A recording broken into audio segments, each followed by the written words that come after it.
All right, so let's talk about brushes. So I have these 3 rectangles. I don't really need those. I'm just gonna delete those. Let's leave your star or whatever you, whatever shape you applied stuff to the appearance panel with, and then I'm gonna go ahead and go over to Mr. Fox's body, and I'm gonna go ahead and clear. I am gonna clear that Fox's body. So since I applied this complicated appearance to this fox, you can see that when I have it clicked on, that the appearance panel has all the complicated things from, the star that I created. You can actually just clear an appearance off of something by hitting clear appearance right here, and it will remove everything. That does include the stroke, so I'm going to go back in here and just add a black stroke to the fox's body like I had it. So just FYI, that's how you clear an appearance from something. Okay, so I'm close the appearance panel, close the graphic styles. We don't need that. Let's see. This time I'm just gonna do a rectangle shape. All right. So let's look at some of the default brushes that come with Illustrator. You may already have a working knowledge of the brushes, so feel free to just scrub through this. So if you bring up your brushes window, which is under here, of course, let me just rip that brushes panel off. Let me see if I have a better viewing option here. No, I don't want that. I want the thumbnail view. And I don't see many options for me making this particular panel bigger. Okay, that's okay. Well, if I stretch it out, that kind of helps. All right, so you got your basic brushes here. So if I have this rectangle selected, which I do, and I go through, I can choose these sort of default. Here's kind of a cheesy leather stitch, but I can choose these default brushes and just kind of take a look at them. Then of course you have your really simple brushes here. So let's go ahead and just look at quickly different options that you have in here. So here you've got arrows, you've got artistic ones, so you've got calligraphy, different types of art materials. There's different borders, and a lot of these really default ones are going to be fairly clear. I'm going to go ahead and choose the Grunge Brushes Vector Pack. The ones that are really recognizable, like that leather stitch default, I mean, that's going to be, something that's a little bit cheesy. These are pretty crazy, but you can make some really cool objects choosing different crazy wacky brushes like this. And then if you ever need to make something like this an actual object, so let's say you've got this brush, but you don't want it to be a brush on a path anymore, you can always go to Object, Expand Appearance, and then that is going to turn this into an actual art object. Okay?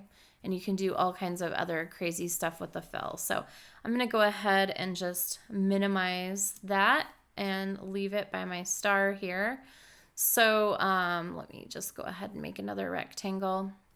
All right, so you've got all these brushes, which is super cool, but it's really, really easy to make your own brushes. So I'm going to go ahead and close out the Grunge brush there. I'm going to go to my properties panel and go ahead and add a stroke to this.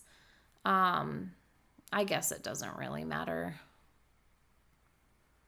You can see here that those brushes got added from that library because I was using them. So, all right. So how do we make our very own brush? Well, let's start off with just something simple, a rainbow, which I love. I love rainbows.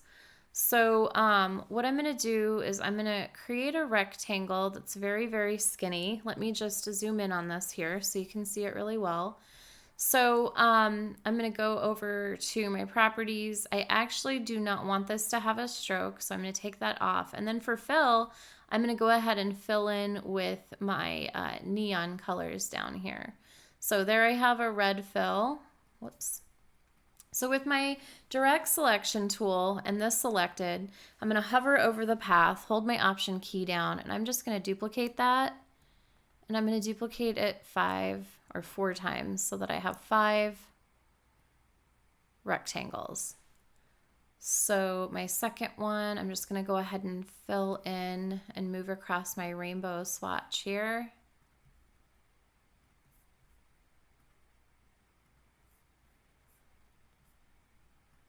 And it looks like my last one I didn't scoot over quite enough. Okay, there we go. So we already chose yellow, so now it's green's turn, and purple. This reminds me of those like sour rainbow candies with all the sour stuff, sour sprinkled. Looks like sugar, but it's really sour flavor. Anyways, so here I have these nice lines, and let's say I want to turn this into a brush. Well, I'm just going to select all these, and if I go to my brushes panel, there's a little plus sign down here at the bottom. I'm going to hit new brush. Now you have some different options here. And depending on which one you choose, the brush is going to do different things. I'm just going to choose art brush. I would say for these types of brushes, I would choose art or pattern brush. But you kind of have to go through and see what the different ones do. I'm not going to go through all those in this because that will take a long time. And I'm actually not entirely, they just behave in different ways when they're applied to things. So I'm going to choose art brush for this. I'm going to hit OK. I'm going to call this the rainbow brush. And then there's a whole bunch of different properties that you can change here. So there's ways that you can deal with the brush when it is hitting a corner on a piece of artwork, for example. You know, you can scale it proportionally, fit the stroke to the length, all these different things. I'm just going to leave it all at default. This is something that you just need to kind of play around with to figure out what they're all going to do. But now you can see I have my brush here added. So I'm going to travel over to my rectangle. I'm just going to back out a little bit.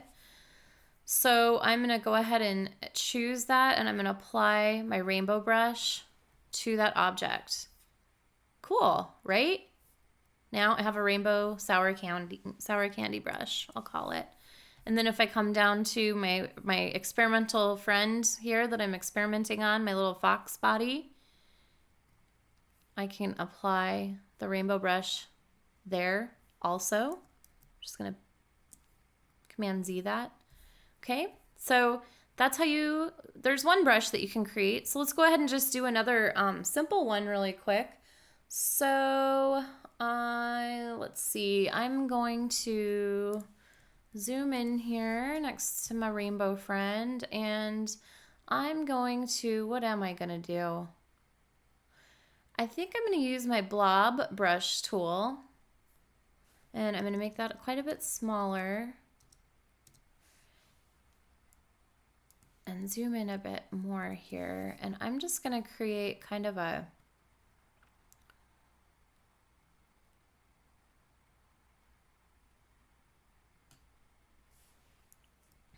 well, I don't really like that. Maybe I'll go in and use my pencil tool. Remember your pencil tools. I don't really use my shaper tool that much. I'm sure I need to learn how to use it better, but I forget that it's hidden under the shaper tool a lot of times. Okay, so let me use my pencil tool and see that I can do drop shapes a little easier here. And I'm drawing with my trackpad, so please forgive me for my clumsiness.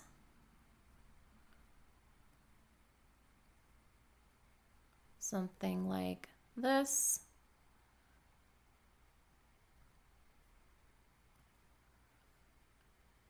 That's not the prettiest thing in the world. I'm going to go ahead and select all these, and I'm going to flip them so that they're filled. That makes them look a little bit nicer, a little less clumsy. I might scoot this out a bit.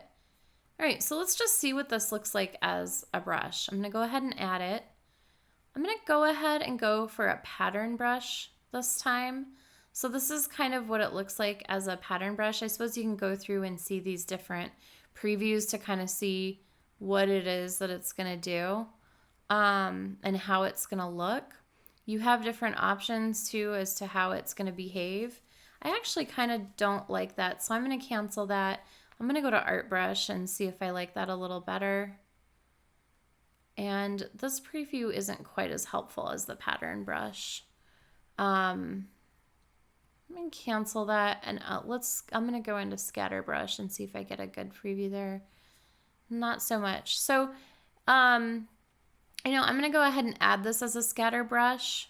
And one thing I can do, so it's adding it up here, like as these brushes, which is a little bit different. I don't know what it's going to do, actually. I'm going to just go ahead and make a rectangle, and I'm going to apply that. Huh, that's interesting. Let me get rid of the fill so we can see what's going on a little bit more. Yeah, that's really not so helpful. So I'm going to go ahead and delete that.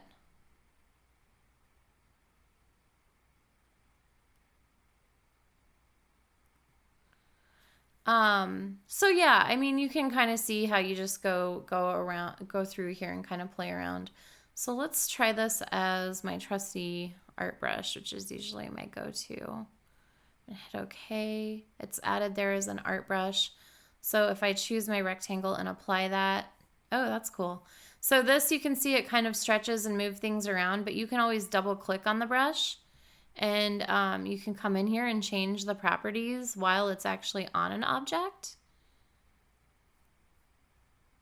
If I hit scale proportionately or stretch between guides. Now it's not this exact proportion, but that's what I'm going to use if I use more of the like pattern brush. And let's see, we can change directions here, but it's not really doing much. So a lot of different options in here.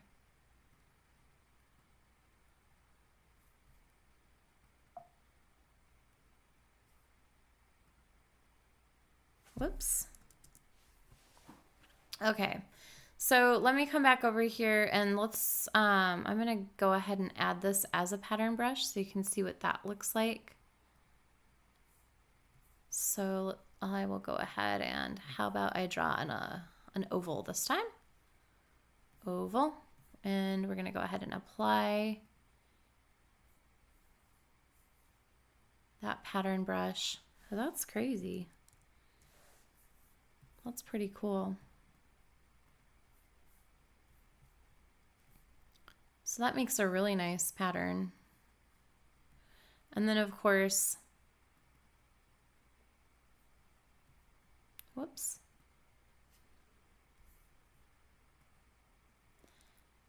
And then of course I should be able to come in here and kind of make adjustments, you know, in different ways.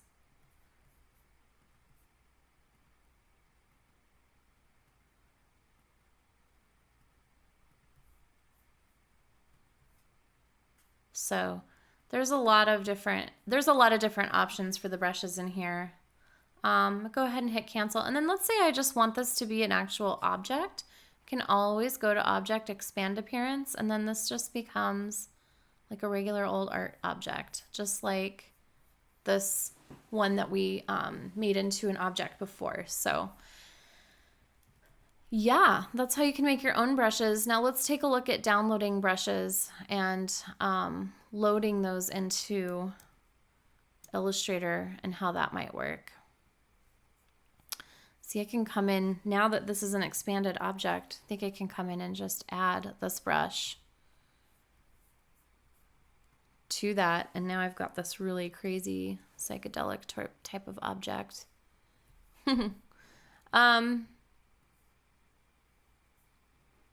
All right, I'm just gonna move this stuff kind of out of the way. Whoops.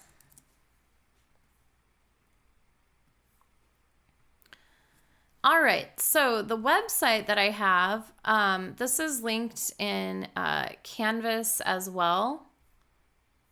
This, of course, is not detailed out because I'm creating this tutorial right now, but the free Illustrator brushes from Spoon Graphics link is right here. It's also in Illustrator. You can just copy and paste that into your browser, but this is, there are many sites like this, so you can just do your own search. But I thought there were some pretty cool brushes on here that you could get for free. And so some of these sites, it kind of depends. Like sometimes they want you to sign up with an email. Like this one, I think it's like you can download one for free. But if you want all 25 of them, you just have to give them your email, which means they just want to send you, promotions and their catalog and stuff. So, not their catalog, but their, like their newsletter, I suppose would be a better way to say it. So, I'm going to go ahead and go for the Lino Cut Illustrator brushes because I think they're cool. So I'm going to click on this. And a lot of times with these sites, first of all, here's all the instructions to load the brushes into Illustrator, which is super, super cool. But here's download my free brushes. And then you're going to get this thing that says, oh, don't you just want our newsletter and our promotions? And you can enter your email address and you can get them all. I'm going to say no thanks. I just want this one. And then if I go ahead and click that, it's going to download the Lino Cut Illustrator brushes. I downloaded this earlier, so that's why there's two of them. So I'm going to go ahead and minimize everything here and drag that file over. So if I double click this to uncompress it and I open that up, I'm going to see that I've got the brush file right here. So I'm just going to take that out and drag it onto my desktop. And so how you can load it into Illustrator is that in your brushes panel, you're going to go down to this little library icon and you're going to click on it and you're going to say other library. And then you're simply just going to navigate to that Illustrator file. So here it is, the Lino Cut. I'm going to hit open and then I'm going to get in my own new panel these wonderful set of brushes to play around with. So let's see, I'm going to just do a couple of different ellipse shapes here. So, select this one. This one's grabbing my eye and it looks like I have a stroke and a fill of white for whatever reason. So I'm going to come on over to my properties panel and I'm going to change that. So I want no fill and then I'm going to change the stroke to say this nice dark purple, and there it is. So my second one, let's say I want to try one of these kind of wide type of brushes on there. Again, my fill and stroke are white. I don't know why, but we'll change this one to, let's say, this nice red. So there's that brush. And so that's easy. That's all you need to do. When you're using custom brushes like this for particular projects, you want to keep those in a folder with your project so that you always have them. You can always load them if you need them, or just keep a folder on your computer of all your different brushes that you like to use. And then you can load those at any time that you want to use them. And then, of course, if you want to expand these into objects, let's say you want to expand that, you can just go to expand appearance and it becomes, an actual piece of artwork. So a lot of the graphics that you see might actually be just really artistic brushes that are being used and are being expanded into objects. So, yeah, so that's how you download brushes like that. And, download some brushes, make a couple of objects on here and play around with them. I'm just going to kind of move everything, have whatever you want. I just want to see that you experimented with some brushes. So I'm going to kind of leave this stuff up here. I'm going to save my project. So that's always good to do. All right, and so it is time to end this portion of the tutorial. So next we're gonna look at patterns, creating patterns, modifying patterns. We're gonna look a little deeper into graphic styles, and then we'll probably go over gradients in the last portion of this particular tutorial. So, all right, I will see you in the next video. Okay, bye.